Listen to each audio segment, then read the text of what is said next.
Tengan muy buenos días, chicos de primer año de bachillerato. Sean todos bienvenidos a una clase más de lengua y literatura. Es un gusto volver a reunirme con ustedes. Ya el día de ayer estuvimos en Meet. Gracias por estar siempre conmigo, por conectarse, por su interés y dedicación en la asignatura. El día de hoy vamos a desarrollar un nuevo tema, un nuevo contenido, pero antes de eso vamos a leer la frase de reflexión, la cual nos dice, pueden agredir tu dignidad, pueden burlarse de ti, pero nunca te podrán quitar tu esencia a menos que te rindas. Si se fijan, la frase de hoy tiene una estrecha relación con nuestro autoconocimiento y con nuestra autoestima. Hay muchas personas que nos hacen comentarios o nos tiran indirectas con el objetivo, con la finalidad de hacernos sentir mal, de hacernos sentir inferiores, de destruirnos, y a veces cometemos el error de caer nosotros y creer esos comentarios, creer esas indirectas y en algún momento llegar a sentirnos mal realmente. Pero es necesario que nosotros tengamos nuestro juicio crítico y que seamos analíticos en cuanto a qué personas o qué comentarios me pueden ayudar a ser una mejor persona y cuáles me van a hacer sentir mal. Y de esa manera prestar la menor atención o hacer incluso caso omiso a ese tipo de comentarios porque lo único que hacen es hacernos sentir mal y dañarnos. Nosotros mismos tenemos la determinación o la decisión de decir esto no me va a afectar, esto no va conmigo, esto no me va a destruir, porque nosotros debemos tener nuestra autoestima equilibrada y saber y conocer lo que valemos como personas, que somos especiales, que somos únicos. Ustedes son especiales, son únicos y nunca permitan que nadie les haga pensar lo contrario, ¿verdad? Yo creo que ese es el objetivo o esa es la idea principal de esta reflexión. Nunca se sientan menos que nadie, aunque los demás se lo digan. Usted debe conocerse y saber de lo que es capaz de lograr sus metas, sus objetivos, sus propósitos con esfuerzo y con dedicación. Ya que tocamos el tema del esfuerzo y la dedicación, quiero felicitarles nuevamente por su esfuerzo realizado la semana anterior en la evaluación que tuvimos en la plataforma, la evaluación que fue sobre el siglo XX, las vanguardias y la metamorfosis. Fue una evaluación en la que la mayoría, en la que casi todos salieron muy bien, con excelentes calificaciones. Eso me alegra en gran medida porque significa que ustedes están poniendo atención a las clases, significa que están estudiando, que se están preparando y que están con el objetivo de ser la promo 2021, ¿verdad? Y la promo 2022 en el caso de los técnicos. Así que yo les invito a seguir de esa manera, les felicito por eso y les invito a seguir con ese esfuerzo, con esa dedicación. Respecto al contenido, el día de hoy vamos a seguir hablando del siglo XX, que ya hemos comenzado con eso, el día de hoy vamos a seguir, pero esta vez vamos a centrarnos en España, vamos a ver la cultura y la sociedad de la España del siglo XX y vamos a centrarnos en el estudio de dos grandes y conocidas generaciones, la generación del 27 y la generación del 98, ¿verdad? Que vamos a ir viendo, bueno, en orden cronológico, la de 1898 y la de 1927. Es probable que este tema ustedes ya lo hayan estudiado en literatura española, tal vez no este año, sino que años anteriores, así que solo será cuestión de recordar algunas cosas. Vamos a ver las características principales de cada una, los autores y las obras representativas. Así que les invito a que se queden toda la clase, pongan mucha atención y eso les va a servir para sus próximas evaluaciones y para su examen de periodo. Igual al final habrá un espacio para preguntas y respuestas, para que usted externe algo que no le quedó claro, algo que quisiera saber o algún comentario y de esa forma yo les leo y les respondo con mucho gusto. Gracias por estar conmigo en esta clase, gracias por acompañarme y por su interés en la asignatura y les invito entonces a poner atención al contenido de este día. Cultura y sociedad de la España del siglo XX. Con este contenido estamos dando inicio a la unidad número 8 de este año, ya prácticamente la última, cuyo título es Literatura del siglo XX, España y el mundo. Quiere decir que en este tema y en el otro que vamos a desarrollar en nuestra próxima clase, vamos a hablar de España y de las situaciones que influyeron directamente en este país durante el siglo XX. Obviamente hay situaciones o circunstancias que afectaron, ¿verdad? Que se dieron a nivel europeo y que afectaron en España, pero vamos a centrarnos específicamente en la parte literaria de la generación del 98 y la generación del 27. Vamos a comenzar este tema o vamos a comenzar este contenido con la parte contextual. Sí, vamos a ver algunos elementos. Ustedes saben que esto es por conocimiento general. No vamos a profundizar demasiado en cada suceso o en sus causas y consecuencias o en quienes estuvieron involucrados propiamente, porque obviamente a nosotros nos interesa más la parte de la literatura, del arte, pero por cuestión de conocimiento es necesario que sepamos o que conozcamos algunas situaciones que es muy probable también que ustedes ya las hayan estudiado en otras asignaturas, por ejemplo, en literatura española o en geografía e historia de España. Algunos de estos sucesos a ustedes ya les parecerán conocidos. Entonces, esto es cuestión nada más de ver algunos datos, algunas fechas, algunos eventos y eso nos va a servir como base para entender qué fue lo que pasó con el arte y con la literatura. Vamos a partir hablando de que en el siglo XIX finaliza en España con el llamado desastre del 98. Ustedes saben que cuando estamos hablando del 98 estamos ubicados en 1898, es decir, finales del siglo XIX, ya prácticamente por comenzar el siglo XX. Entonces, en esto vamos a empezar hablando del desastre del 98 que se da o se denominó de esta manera a un conflicto o a una guerra que se dio entre España y Estados Unidos y España perdió las últimas colonias de ultramar. ¿Cuáles eran estas colonias de ultramar? Tenemos Cuba, Puerto Rico y Filipinas. Entonces, como consecuencia de esta derrota, de la derrota militar por parte de que los Estados Unidos le ganaron a España, España pierde estas últimas tres colonias, que eran Cuba, Puerto Rico y Filipinas. Entonces, eso empieza a generar un conjunto de tensiones, de fuertes tensiones e inestabilidad social. ¿Qué quiere decir? Que en este momento hubo muchas situaciones o muchas tensiones que fueron provocadas por las malas condiciones de vida del proletariado, ¿sí? Eso sumado a un atraso científico y tecnológico que también llegó a sumar a esta parte tal vez no tan positiva de lo que estaba pasando en España en ese momento, y eso obviamente llevó también a plantear una necesidad de modernizar el país. Luego de esto, en el plano político, también hubo varias situaciones o varios contextos que ya vamos a mencionar más adelante. Y también tenemos que mencionar de nuevo, pues, la Primera Guerra Mundial y la Segunda Guerra Mundial, que obviamente generaron un impacto en España en cuanto a situaciones de tensión, ¿verdad? Tensión, inestabilidad social, política, económica. Y quizá dentro de esto, el evento más desafortunado o el evento que más impacto generó en España fue el desastre del 98. De hecho, por eso comencé o de hecho partimos con eso, porque eso fue la base para las posteriores situaciones que se dieron en el arte en España. Luego también hubo un periodo de la dictadura de la guerra civil. En este caso vamos a mencionar algunos datos. Por ejemplo, Alfonso XIII apoyó en 1923 el golpe de estado de Miguel Primo de Rivera, quien impuso una dictadura. Entonces, eso obviamente solo es cuestión de imaginar, ¿verdad? Estamos en un periodo de entreguerras, hay un atraso científico y tecnológico, hay una inestable situación social y política, tenemos malas condiciones del proletariado, descontento a nivel general. Entonces, acá es donde empieza ya la situación política también a entrar en convulsión.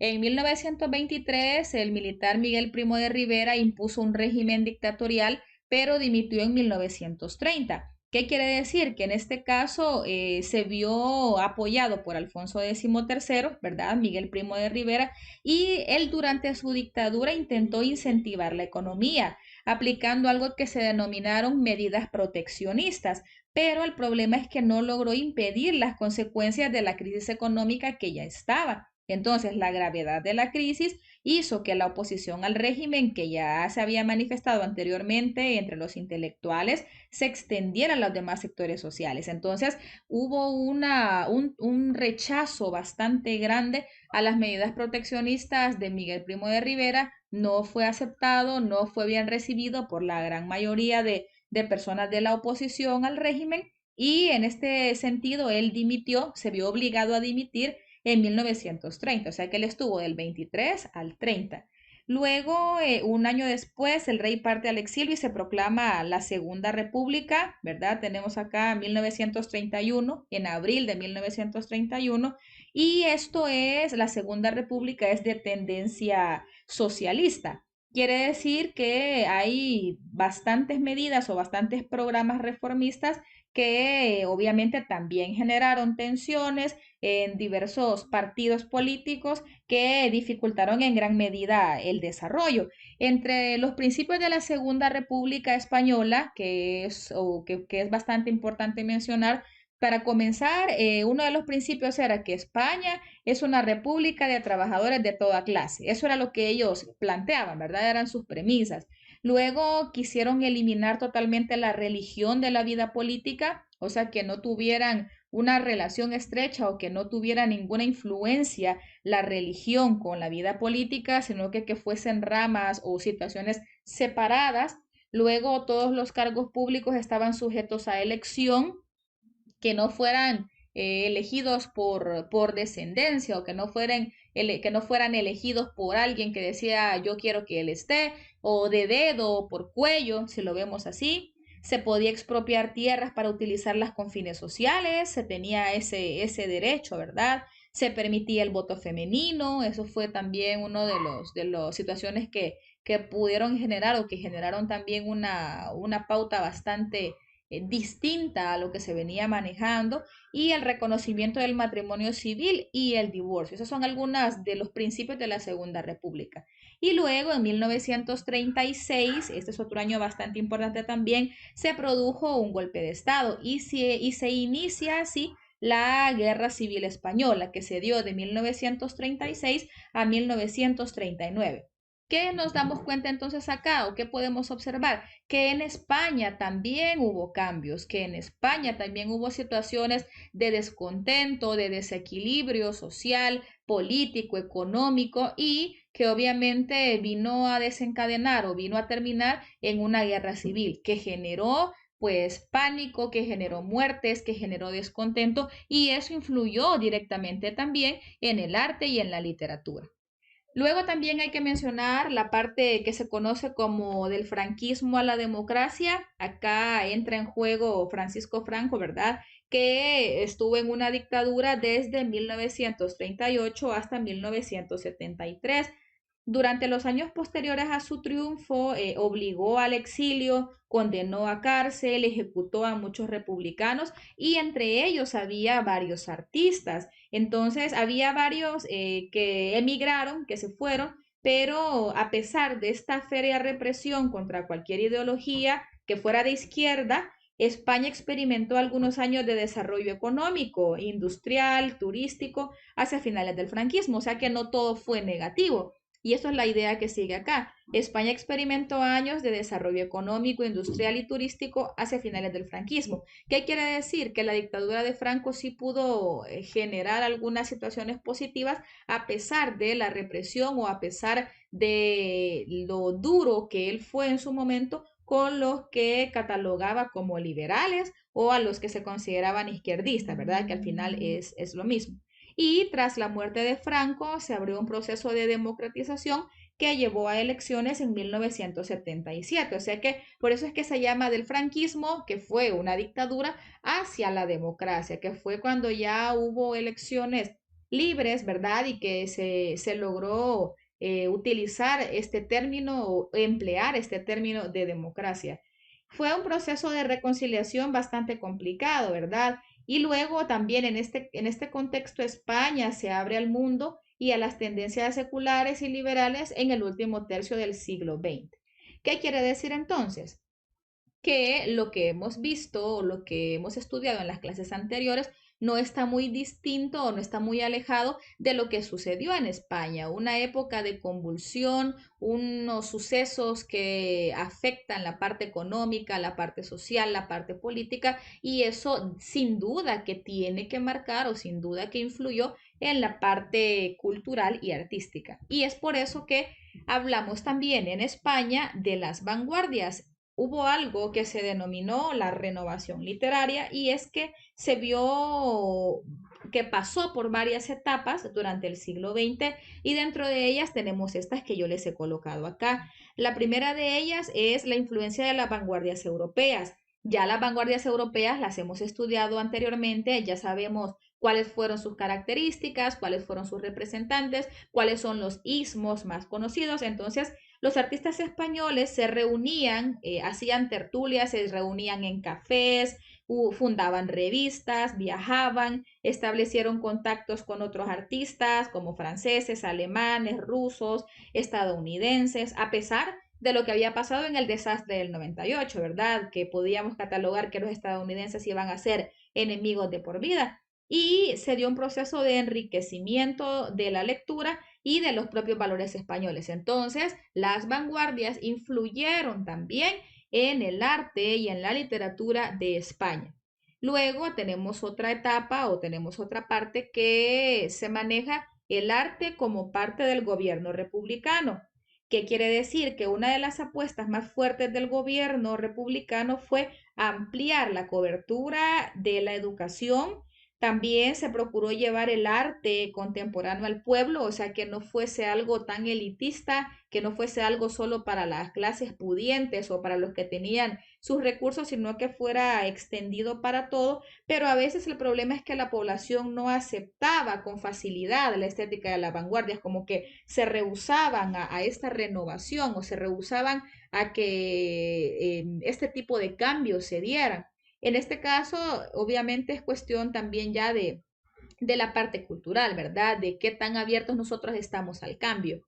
Luego tenemos los artistas en defensa de la República. Acá con el inicio de la guerra civil, muchos intelectuales como Miguel Hernández, por ejemplo, se alistaron en el ejército y se convirtieron en combatientes, o sea que eran literatos, pero desde el campo de batalla. De igual manera podemos mencionar a Federico García Lorca, que en este caso él no se unió al ejército, pero sí fue víctima porque a él lo ejecutaron por ser izquierdista y también se maneja la teoría que por ser homosexual, que había tenido esa represión y que en este caso pues él fue fusilado, ¿verdad? Que falleció en esta parte de convulsión que hemos mencionado en la parte de la guerra civil. Luego, la otra etapa, el exilio, la cárcel o la muerte. Todo esto que estamos hablando, estamos en la parte artística ya, ¿verdad? Tras la derrota, muchos artistas parten del país, o sea, se van, se exilian porque tienen miedo. Por ejemplo, Rafael Alberti, él se fue y luego regresa tras el franquismo. Luego tenemos a Luis Cernuda, él se fue para México, murió en México. Y luego tenemos también otro ejemplo que fue Miguel Hernández, que él fue capturado y murió en la cárcel. Entonces, digamos que los artistas no tenían mucha seguridad en ese sentido, porque obviamente por el tipo de literatura, si había una represión y ellos estaban escribiendo algo que pusiera en duda o en peligro la ideología del momento, pues entonces iban a tomar represalias contra ellos, ¿verdad? Por eso es que terminaron en el exilio, en la cárcel o pues terminaron falleciendo por diversos motivos, ya sea de manera natural en el exilio o incluso también fusilados. Luego tenemos la parte del acomodamiento. Esto quiere decir o se da cuando los artistas se fueron exiliados, luego regresan a la España ya bajo el régimen de Franco para formar una parte de una corriente conservadora y permanecer en el anonimato. Entonces acá algunos especialistas suelen llamar a esta época el páramo cultural porque estuvo marcada por la represión y por la censura. Es lo mismo que yo les decía anteriormente, el acomodamiento se dio como la parte de tener un bajo perfil, ¿sí? Yo voy a estar, voy a escribir, pero mis escritos van a ser de una manera anónima, que no sepan quién soy, porque tengo miedo, porque temo que algo me pase, y eso obviamente lo lleva también a una parte de una férrea censura, ¿verdad? Y luego tenemos la apertura. En el caso de la apertura, cuando ya muere el dictador, el periodo de apertura se vive como una nueva oportunidad de crear arte. O sea que si ya no había represión, pues entonces estaba la libertad de poder expresar, de volver del exilio con nuevas experiencias, dispuestos a compartirlas con los demás, dispuestos a aportar a la sociedad. Las vanguardias, como les mencionaba, que se dieron en Europa, ¿verdad? En distintos países europeos que surgieron, que ya vimos, por ejemplo, hablamos del dadaísmo, que surge en Zurich, Suiza, pero también hay algunas de estos ismos que llegan a España y que se cultivan en la parte literaria. En España, los que más se dieron, o los ismos que vamos a ubicar o a mencionar, son estos cuatro que les he colocado acá. Tenemos el creacionismo, el representante del creacionismo en España fue Gerardo Diego. En este caso, si se fijan, Gerardo Diego está dos veces porque está con el creacionismo y está con el cubismo. Quiere decir que él cultivó o que él tomó las dos tendencias y aportó a este arte o retomó las características y también las aplicó. Luego tenemos también el surrealismo con Vicente Aleixandre y tenemos el futurismo con Pedro Salinas. Entonces, ¿cuáles son los sismos de vanguardia que más influyeron o que se desarrollaron en España? Creacionismo, surrealismo, futurismo y cubismo. No quiere decir que los otros no, ¿verdad? No podemos decir que los otros no se dieron, sino que simple y sencillamente no fueron tan relevantes y si hubo alguien que los cultivó, no fue en gran medida, no se dio a conocer o no fue tan famoso o tan destacado como si lo fueron Gerardo Diego, Alexandre y Pedro Salinas. Luego tenemos la literatura española del fin de siglo. Acá ya vamos llegando a la parte propiamente literaria, que vamos a empezar a hablar de la generación del 98, pero antes de eso tenemos que pasar o tenemos que hablar un poco sobre una corriente, una tendencia que también fue muy importante. Para comenzar, hay que decir que en los últimos años del siglo XIX, el realismo estaba en una etapa o en una fase de agotamiento. Ya sabemos que el realismo fue prácticamente cultivado, desarrollado en el siglo XIX, bueno, finales del XVIII, principios del XIX y durante el siglo XIX, pero ya a finales de este siglo ya estaba pasando de moda, ¿sí? Ya estaba dejando de ser cultivado o estaba dejando de ser practicado por los autores y por esa razón ya estaba en agotamiento, ya estaba cayendo en desuso. Entonces, en este contexto surge en Hispanoamérica un movimiento estético llamado modernismo. El modernismo, si se fijan, también lo podríamos catalogar como un ismo, ¿verdad? Y este fue representado, o el padre del modernismo fue Rubén Darío.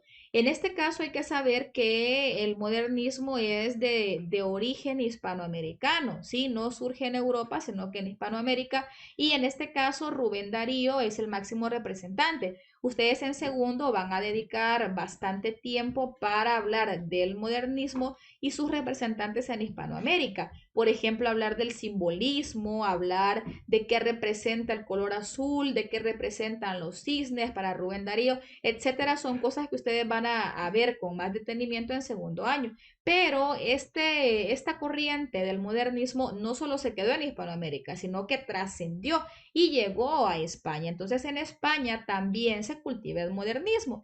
¿Quiénes cultivan el modernismo en España? Salvador Rueda, Manuel Machado, Antonio Machado, Juan Ramón Jiménez. Estos son los representantes del modernismo español. ¿Por qué los tenemos que mencionar? Porque antes de que apareciera como tal la generación del 98, teníamos las tendencias modernistas y que podríamos catalogarla también como un ismo, como un movimiento de vanguardia, porque era algo diferente, porque era algo novedoso, porque era algo distinto a los cánones o a los patrones que se venían manejando de siglos anteriores.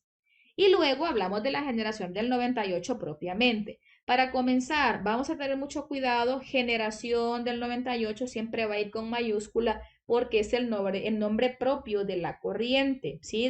Del movimiento, de la situación.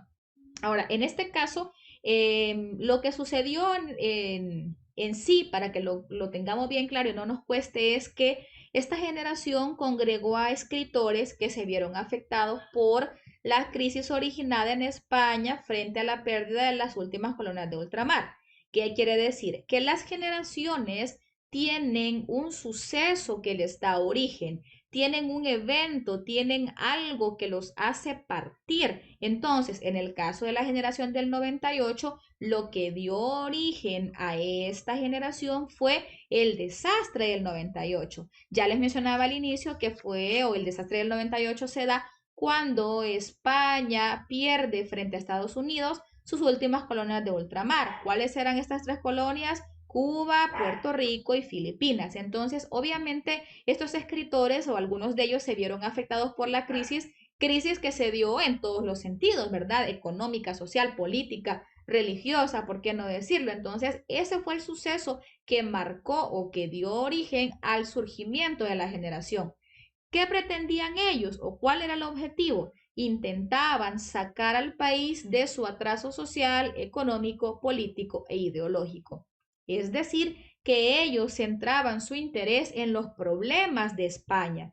Lo veían desde una perspectiva positiva. Ellos, con su literatura, con su arte, con su poesía, querían hacer que España saliera del atraso o de las situaciones difíciles que estaba pasando a través de la literatura. No solamente era señalar, criticar, juzgar, sino que ver cómo hacemos nosotros como artistas para colaborar o para ayudar a sacar adelante al país.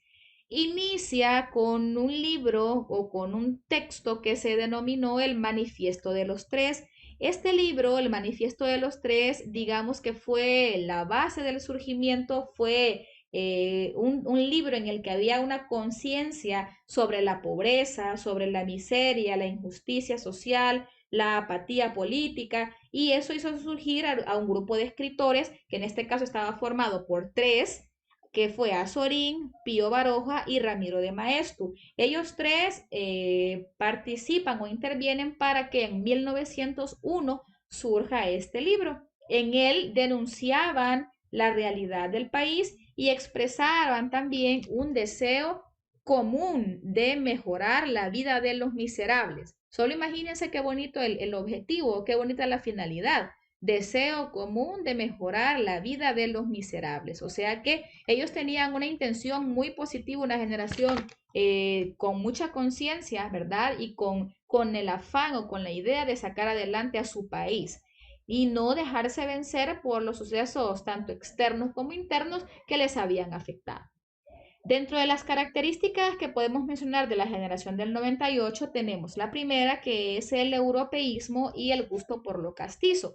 Acá era como descubrir el alma española, ¿sí? Proclamar que lo que ellos tenían era lo mejor, ¿verdad? Profundizar en su conocimiento sobre lo español, no andar intentando retomar a paisajes o lugares o países ajenos a lo propiamente nacional, ¿sí? El europeísmo y el gusto por lo castizo era, intentemos hablar de España, pues, si nosotros queremos sacar adelante el país, hablemos de lo nuestro, exaltemos nuestros rasgos, exaltemos nuestras virtudes, exaltemos lo bonito que tenemos. Entonces, eso también los lleva a la otra característica que es la sobriedad.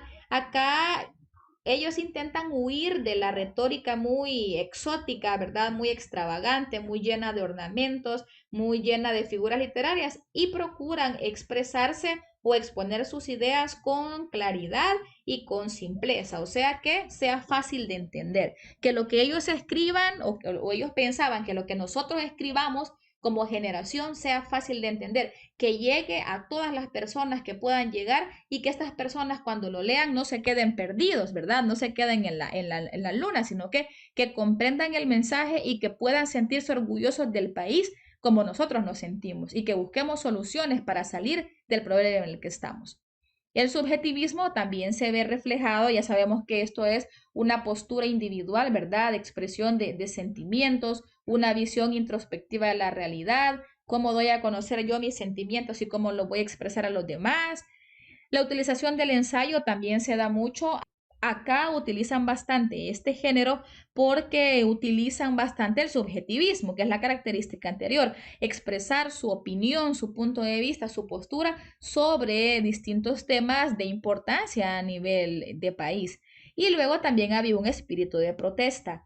Este espíritu de protesta no es en el mal sentido, ¿verdad? No es en el sentido de decir nosotros somos malos o practiquemos la anarquía, no, sino que era desde el punto de vista de animar a los jóvenes intelectuales de la época a que también se sumaran a la generación o a que también se sumaran a este afán de querer mejorar el país. Y que obviamente poder hacer de España una potencia, ¿verdad? Un país poderoso, un país justo y poder influir en los valores nacionales tradicionales, ¿verdad? Y desear realmente un cambio en el país.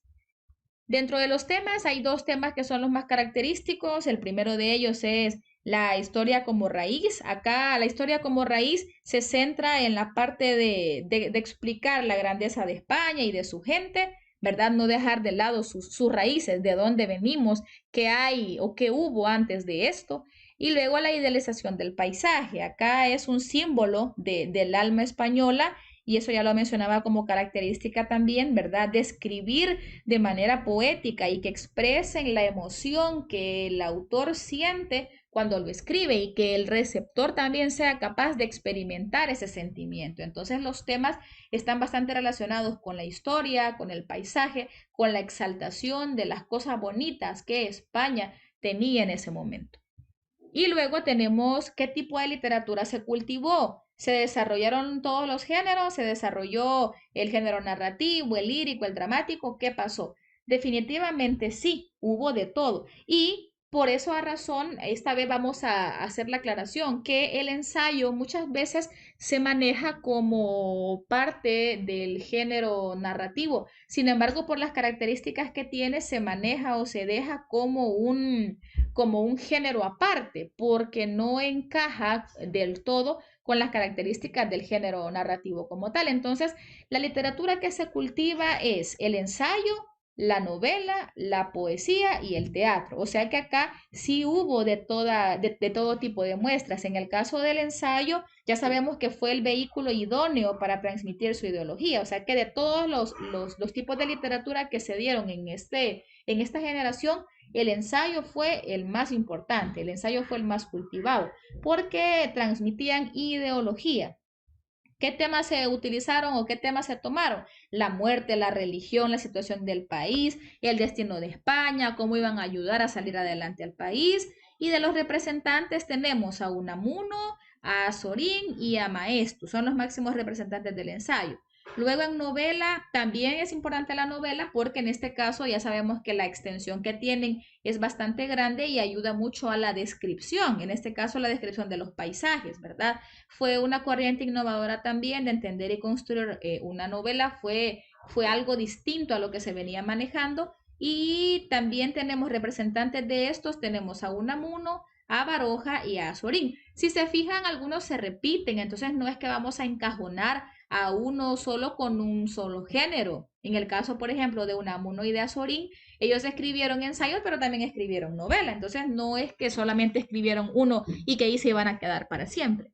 Luego tenemos en poesía Antonio Machado, es el máximo representante, y de teatro tenemos también a Jacinto Benavente y a Carlos Arniches. En el caso de la poesía, no hay que dejar de lado que siempre hace énfasis en los problemas de España, ¿sí? Acoger temas casi que iguales a los del ensayo, la religión, la existencia, la realidad, el tiempo, etcétera. Entonces, no son temas distantes, la forma es la que cambiaba, ¿verdad? La forma de abordar la situación.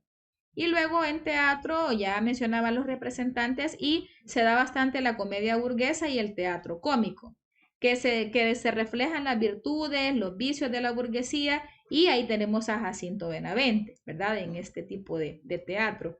Y luego el teatro cómico también conjugó lo trágico y lo cómico y ahí tenemos a Carlos Arniches, o sea que no se cultivó solo la tragedia o solo la comedia, sino que se dio esta mezcla de ambos subgéneros tomando como base siempre los problemas de España, que no se les olvide que la generación del 98 eso era lo que pretendía, eso era lo que quería, reflejar los problemas de España y buscar soluciones. Y ya para terminar, tenemos ahí el listado de los representantes, de los máximos representantes de la generación del 98. Estos que tenemos acá es importante que ustedes los manejen, que sepan que ellos pertenecieron a esta generación, que se vieron influenciados por la vanguardia y que tenían la conciencia nacional, ¿verdad?, de querer sacar adelante al país. El primero de ellos que vamos a mencionar, que ya lo hemos mencionado antes como Azorín, Azorín es el seudónimo, pero el nombre es José Martínez Ruiz. José Martínez Ruiz, tenemos también a Pío Baroja, tenemos también a Ramiro de Maeztu, a Miguel de Unamuno, a Jacinto Benavente y a Ramón María del Valle Inclán. Acá debemos manejar los nombres, ¿verdad? Se los tienen que aprender, los tienen que conocer, tienen que saber. En algún momento ustedes ven un poema de quién, por ejemplo, de Maeztu o de Azorín, o ven un ensayo de Pío Baroja, ya saben ustedes o ya tienen claro que es de la generación del 98. Ahora les voy a compartir un video para que tengan una idea. Es un video corto que habla del modernismo y de la generación del 98, pero del modernismo habla un poco más para que ustedes tengan una idea de qué fue lo que pasó en el modernismo y cómo es que también esto pudo haber influido para la generación del 98. Así que pongamos atención.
Bien, si se fijaron en el video, la idea de ponérselos es que ustedes se dieran cuenta, ¿verdad?, de más o menos qué rasgos o qué elementos son importantes dentro del modernismo que ya tenemos al padre de este movimiento que fue Rubén Darío, y luego un poco sobre la generación del 98, ¿verdad? Que eso prácticamente yo ya lo expliqué y solo era cuestión de ver algunos rasgos importantes. Y ya prácticamente con eso hemos terminado. Solamente les comparto las páginas del libro de texto donde está o donde ustedes pueden apoyarse para el tema. Son varias páginas, ¿verdad? La página 230, 231, 232, 233 y 234. Esto es importante que usted, aparte de escuchar la clase, y que prácticamente aquí está la explicación y es bueno que usted la vea y la escuche las veces que usted considere necesarios, pero también puede leer del libro la información. Ahí hay algunos detalles de importancia también que le pueden servir para fijar mejor el contenido. La próxima clase que tengamos vamos a hablar de la generación del 27, que fue otra también bastante importante y reconocida en España, y vamos a hablar de la narrativa del siglo XX en general. Así que prácticamente con eso ya estaríamos terminando el contenido de hoy, chicos. Espero que les haya gustado, espero que les haya sido de utilidad, que hayamos aprendido algo nuevo y por supuesto que no dejemos de aprender, ¿verdad? Que nunca dejemos de aprender. Vamos a pasar a la parte de preguntas y respuestas. Si alguien tuviera alguna duda o alguna interrogante acerca del contenido de hoy o de las clases, ¿verdad?, que se pasan del Ministerio de Educación en la franja del Canal 10, pues no duden en preguntar, no duden en hacer sus cuestionantes. Yo estoy para ayudarles y responderles, ¿verdad?, en la medida de lo posible. Y si no les surgiera una duda ahorita, justamente, pero sí durante el transcurso de la semana, el próximo miércoles nos vamos a ver siempre en Google Meet y ahí podemos también utilizarlo para la resolución de dudas y para repaso de los contenidos. Así que les agradezco por haberse conectado a la clase, por estar aquí conmigo. Siempre es un gusto poder compartir con ustedes y les deseo desde ya un muy bonito día. No olviden darle like al video, ¿verdad? Si no lo han hecho, todavía están a tiempo para saber que estuvieron por acá. Denle like al video y pues bueno, nos vamos a la parte de preguntas y respuestas y cuídense mucho, chicos.